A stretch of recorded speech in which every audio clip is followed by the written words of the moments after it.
கர்த்தருக்கு ஸ்தோத்திரம். ஏப்ரல் 15, 2026 புதன்கிழமை.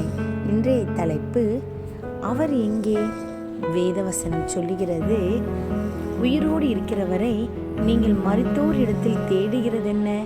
லூக்கா 24:5. இன்றைய சிந்தனைக்கு, கடவுளை தேடி 1000 கோயில்கள் சென்றாலும் மனம் திரும்புகிறவன் மட்டுமே அவரை காண்பான். குயவனின் கரங்களில்.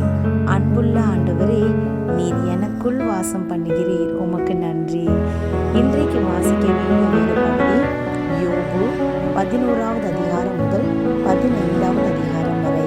வேதத்தை வாசிப்போம், தேவனை நேசிப்போம். Have a nice day. God bless you.